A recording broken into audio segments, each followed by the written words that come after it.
With this time of year comes lots of mud and generally wet weather, big time. What is the best way to prevent thrush, scratches, and other diseases that come with spring? Oh boy.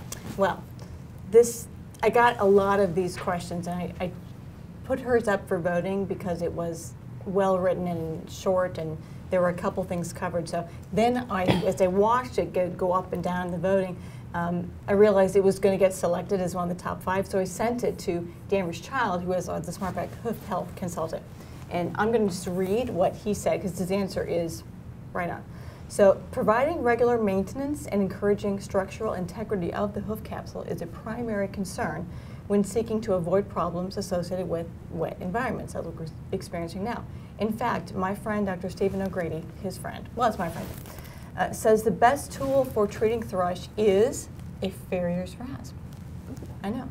In fact, he's saying that regular maintenance will minimize hoof capsule distortions and flares, which provide pathways and trappy areas, and I'm air quoting, that hold and breed bacteria. Nevertheless, he has a degree in English.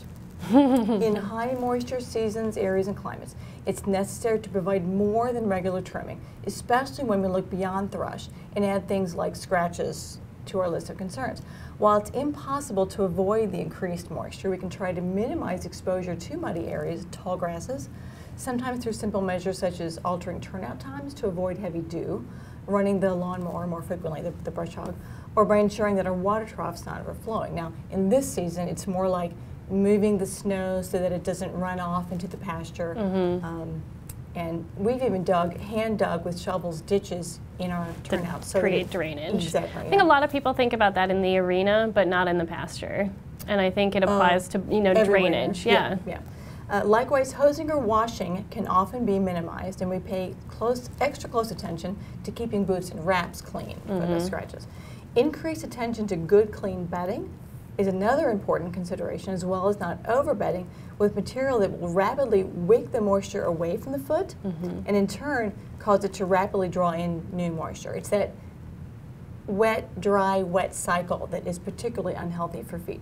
If you can smell ammonia, you can be certain that both hooves and skin are going to be negatively affected. And I would add the airways too. In addition to working to control the environment, it's always a good idea to use viable maintenance and prevention approaches.